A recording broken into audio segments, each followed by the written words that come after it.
Hello दोस्तों।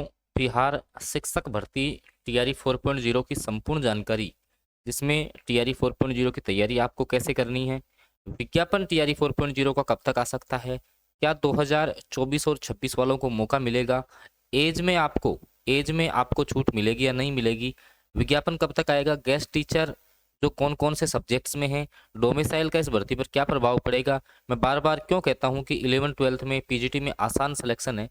सारी बातें अपन डिटेल से करेंगे। एक एक बात आपको यहाँ से समझने की आवश्यकता है। सबसे पहले मैं आज आप पे आ रहा हूँ कि सबसे जो बड़ा मुद्दा है कि आपका जो है इस डोमिसाइल का क्या प्रभाव इस पर देखने को मिलेगा। तो देखिए, डोमिसाइल के कारण से सीधी सी बात है, मैं इतना जानता हूँ कि जो डोमिसाइल है, ये जो आपका डोमिसाइल है, इससे सीधा सीधा ये है कि अपन इतना जानते हैं कि 85% और 15% का रेशियो है। तो सीधी सीधी बात ये है कि जो भी बिहार की रिजर्व कैटेगरियां हैं, रिजर्व कैटेगरियों में चाहे से मैं बात कर लूँ, ईबीसी कैटेगरी है, आपकी एससी है, एसटी है, ईडब्ल्यूएस कैटेगरी है, ठीक है, यहाँ कट ऑफ आपका कम जाएगा, डेफिनेटली आप लोग देख लेना।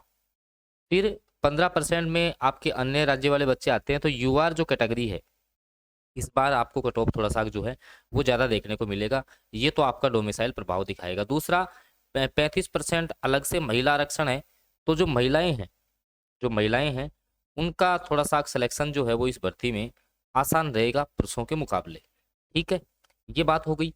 उसके बाद में सर 2024 और 26 सेशन को मौका मिलेगा क्या, तो ये पर्सन और टीआरई 4.0 विज्ञापन कब आएगा, एज वाला, उनसे पहले मैं लेता हूँ आप लोग तैयारी कैसे करेंगे। ठीक है, अब देखिए, जो टीआरई 4.0 की जो भी बच्चे तैयारी करते हैं, उनको सबको पता है कि भाई अपना 120 मार्क्स पे अपना मेरिट बनता है। कितने नंबर पे आपका जो मेन मेरिट बनता है वो 120 पे बनता है, 30 क्वेश्चन बासा अर्थात को हटा दे तो। और सबको ये भी पता है कि सर इन 120 में से 40+80, इन 120 नंबर की तैयारी करनी होती है। ठीक है, अभी मैं बताऊंगा, आसान सिलेक्शन वाले सब्जेक्ट भी बताऊंगा। तो ये मैं केवल ये जो पेज आप देख रहे हो ना, ये 40 नंबर जीके जीएस के लिए कॉमन। अब कॉमन पेपर में ये 5 सब्जेक्ट आपको पढ़ने पड़ेंगे। पहला मैथ है, दूसरा साइंस है, तीसरा आईएनएम भारतीय राष्ट्रीय आंदोलन है, चौथा ज्योग्राफी और पांचवा करंट है। यहाँ से सीधे सीधे 40% आते हैं। और अगर आप previous year question NCERT practice set ये आप कर जाते हो, तो डेफिनेटली यहाँ 27-28 का स्कोर तुम लोग कर सकते हो, और इससे कम में सिलेक्शन होगा नहीं। जी के जीएस में 27-28 का स्कोर करना ही पड़ेगा। अब जैसे हम लोग जो है एक पेड ग्रुप में तैयारी करवाते हैं, पेड ग्रुप में एग्जाम तक तैयारी चलती है जी के जीएस की, डेली बेसिस पे पीडीएफ आते हैं, कंटेंट डेली आ रहा है। तो उस ग्रुप में जुड़ करके आप जो है इस 40 मार्क्स की धमाकेदार तैयारी कर सकते हैं। मान के चलना 40 में से 28-29 आप आसानी से सही कर लेंगे। तो जिसको भी जुड़ना है वो ये नीचे देखिए व्हाट्सएप नंबर आ रहा है, इस पर आप लोग व्हाट्सएप मैसेज कर लेना। ये तो हो गया आपका जीके जीएस का। अगर कोई बच्चा खुद से करना चाहता है तो बीपीएससी पूर्वावलोकन की बुक पढ़े हो। एक तो पूर्वावलोकन पढ़नी पड़ेगी, एनसीईआरटी, एससीईआरटी और प्रैक्टिस सेट लगाओ। ठीक है, वरना आप इस पेड ग्रुप में वन ऑफ द बेस्ट तैयारी हो रही है, काफी बच्चे तैयारी भी कर रहे हैं। तो ये जीके जीएस का आपका काम यहाँ से हो जाएगा 40 नंबर का। ठीक है, अब मैं थोड़ा सा बाकी क्वेश्चनों पे आऊँ। टीआरई 4.0 का विज्ञापन कब तक आएगा, उससे पहले पीजीटी वाले बच्चे देख लो। पीजीटी में मैं क्यों कहता हूँ सिलेक्शन आसान है। देखिए, पीजीटी की कोई बच्चा अगर तैयारी कर रहा है उसको क्या करना चाहिए। एक तो 11th और 12th क्लास की एनसीईआरटी एससीईआरटी, किस प्रकार से एनसीईआरटी एससीईआरटी में आपको थोड़ा सा सैंपल दिखाता हूँ इसका। जैसे हमारा जो कंटेंट है उसमें, जैसे मान लो अभी कोई केमिस्ट्री का इंग्लिश मीडियम से बच्चा, तो इस टाइप से देखिए केमिस्ट्री के हमने चैप्टर वाइज एमसीक्यू, जैसे पहला चैप्टर है सॉलिड स्टेट, तो चैप्टर वाइज एमसीक्यूज है, इंग्लिश मीडियम भी है, हिंदी मीडियम में। जैसे मान लो कि ये आपका जो है केमिस्ट्री का ही है, आप लोग देख सकते हो हिंदी मीडियम का। इस टाइप से एमसीक्यूज की पीडीएफ है हमारे पास में, 11 12 की, इकोनॉमिक्स का है। ठीक है, हर सब्जेक्ट की है। तो 11 12 की चैप्टर वाइज है, 11 12 की ये आपकी क्या है, चैप्टर वाइज है। तो 11 12 आपको चैप्टर वाइज करना पड़ेगा। प्लस में टीआरई 1 2 3 के जो आए हुए पर्सन है वो कर लो। अब आसान सिलेक्शन कौन से सब्जेक्टों में है, ये पिछला जो एनालिसिस रहा है भर्तियों का, उसके आधार पे psychology, physics, chemistry, botany, English, zoology, polity, यहाँ थोड़ा सा आसान सिलेक्शन है। मैं कह रहा हूँ यहाँ अगर तुम एक मतलब कि स्पेसिफिक रूप से तैयारी कर लो ना, स्मार्ट तरीका लगा लो, तो सिलेक्शन भाई यहाँ बहुत आसान है, बहुत आसान सिलेक्शन है। मैं कह रहा हूँ आप तो हमारी रणनीति फॉलो कर लेना। जो पीजीटी की तैयारी कर रहे हैं, अगर तुम्हें डेफिनेटली इस भर्ती में सिलेक्शन लेना है ना, तो ये मेरा नंबर रहा, इस पर व्हाट्सएप मैसेज करके सब्जेक्ट बता देना। फिर थोड़ा सा हार्ड जोन में हिंदी की, जैसे पिछली बार कट ऑफ ज़्यादा थी, सीएस था, बिजनेस स्टडी है, कुछ ऐसे हैं जहाँ पे थोड़ा सा हार्ड कंपटीशन है। बाकी ज्योग्राफी ये on an average cut off वाले सब्जेक्ट है। तो भाई जो बच्चा पीजीटी की तैयारी कर रहा है, हालांकि पीजीटी के लिए नहीं है ये सारा डेटा, टीजीटी के लिए भी। अब टीजीटी में आपको क्या करना होता है कि 9th 10th की एनसीईआरटी को ज़्यादा तैयार करो, और 11th की भी करो। अब ये ऐसा नहीं है कि हमारे केवल हम आपको पीजीटी वालों को ही करवा रहे हैं, टीजीटी में भी सारे सब्जेक्टों की तैयारी करवा रहे हैं। जैसे टीजीटी में मैथ का कट ऑफ थोड़ा सा हाई जाता है, साइंस का थोड़ा कम रहता है, एसएसटी का on an average cut off रहता है।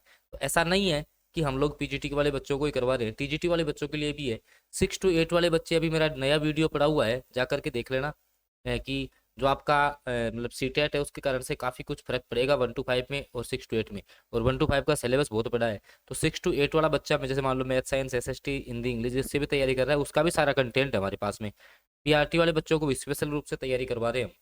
तो जो भी बच्चा इन सब्जेक्ट से है, ठीक है, पीआरटी 6 to 8 टीजीटी पीजीटी कोई भी सब्जेक्ट से अगर वो तैयारी कर रहा है ना, और उसको डेफिनेटली सिलेक्शन सेल्फ स्टडी से लेना है। क्योंकि आपका जो सिलेक्शन है ना दोस्तों, वो मान के चलना कि आपका सेल्फ स्टडी से ही सिलेक्शन निकलेगा। ऐसे आपका सिलेक्शन नहीं निकलने वाला है, चाहे से आप किसी भी कोचिंग में कोचिंग कर लीजिए, जब तक जो है आप लोग सेल्फ स्टडी नहीं करेंगे, आप लोग सेल्फ स्टडी नहीं करेंगे, तब तक आपका सिलेक्शन नहीं निकलने वाला है। अब आ जाओ टीआरई 4.0 का जो विज्ञापन था, कुछ बातें टीआरई 4.0 के रिगार्डिंग जो परिवर्तन है वो भी मैं आपको बता देता हूँ। और टीआरई 4.0 के सारी जो बातें हैं, सबसे पहला जो आप इस बात को लेकर के ज़्यादा लालायित हैं कि विज्ञापन सर कब आएगा, आखिर हम कब तक इस भर्ती की तैयारी करेंगे, तो ये पर्सन भी आपका दूर कर देता हूँ। और ये मैं थोड़ा साइड में बता देता हूँ, ये है भाई तैयारी करने वाले बच्चों के लिए, जो कि हमारे ग्रुप में तैयारी करना चाहते हैं। जो बच्चे हमारे साथ तैयारी कर रहे हैं उनके साथ में अगर आपको सिलेक्शन लेना है तो इस नंबर पर व्हाट्सएप मैसेज कर लेना आप लोग। अब देखिए विज्ञापन का देखिए मामला ऐसा है, अब जबरदस्ती बीपीएससी ने ही इसको लटका रखा है, वरना सारा काम हो गया है। जो भी परिवर्तन होने थे, चाहे से वो मेगा सूची का हो, या फिर जैसे शिक्षा विभाग ने बोल दिया है जो आपके गेस्ट टीचर हैं, जो 6 सब्जेक्ट मैंने आपको बता रखे हैं पिछले वीडियो में, वो गेस्ट टीचरों को जो है 1 साल का अगर अनुभव है तो उनको 5 अंक का बोनस मिलेगा ही मिलेगा। 5 साल का है तो 25 अंक का बोनस जो है वो मिलेगा ही। मतलब सब कुछ हो गया, फिर भी पता नहीं बीपीएससी क्यों विज्ञापन नहीं दे रहा है। तो मतलब सीधा सीधा इसका ऑथेंटिक कोई कारण नहीं रहा है कि जिसके कारण से विज्ञापन में अब देरी हो रही है। पता नहीं बीपीएससी क्या चाहता है, क्यों इन बच्चों को परेशान कर रखा है टीआरई 4.0 वालों को। लेकिन जहाँ तक उम्मीद है कि अब जो है 2-4-5 दिन में आपका विज्ञापन आ ही जाएगा, लास्ट स्टेज में है, आप लोगों के हाथ में तैयारी है अभी। दूसरा है कि सर 2000 जो 24-26 वाले बच्चे हैं, क्या उनको मौका मिलेगा या नहीं मिलेगा। तो अभी तक उनके लिए गुड न्यूज़ है, उनके लिए गुड न्यूज़ है कि उनको मौका मिल सकता है, चांस ऐसे मान लो बन रहे हैं आपके। तीसरा, ओवरेज वाले जो बच्चे हैं, जैसे मान लो कि जिनको सर एज में छूट मिलेगी या नहीं मिलेगी, तो देखिए भाई इसके लिए तो आपको नोटिफिकेशन का इंतजार करना होगा, क्योंकि इसमें छूट देते हैं या नहीं देते हैं, ये जब नोटिफिकेशन आएगा तो उसमें सारी बातें आपकी क्लियर हो जाएंगी कि भाई एज में छूट मिल रही है या नहीं मिल रही है, ठीक है। तो सारी बातें उस टाइम में क्लियर होंगी, क्योंकि देखिए अभी आपके हाथ में तैयारी करना है। तो भाई जो भी बच्चा अगर तैयारी करना चाहता है वो तैयारी के लिए जुड़ जाना। मैंने जीके जीएस की रणनीति और सब्जेक्ट की सारी आपको बता दी है। टीजीटी पीजीटी पीआरटी का सिलेबस थोड़ा सा बड़ा है, ठीक है ना, तो पीआरटी को उस हिसाब से मैथ रीजनिंग में इसमें अच्छा स्कोर करना चाहिए। तो जो बच्चा सीरियस है, जो तैयारी करना चाहता है, वो मेरे को सब्जेक्ट बता देना, इस नंबर पे मैसेज कर लेना। बाकी बच्चे तैयारी करते रहो, बहुत जल्दी जो है वो टीआरई 4.0 आने वाला है। तब तक के लिए आप लोग जो है जो भी अपनी स्टडी है उसको निरंतर रखो, और कोई अपडेट आएगी तो हम आपको जानकारी देंगे। चैनल को आप सब्सक्राइब जरूर कर लें, साथ में बेल नोटिफिकेशन दबाएंगे तो आगे का वीडियो आपको मिल जाएगा। धन्यवाद।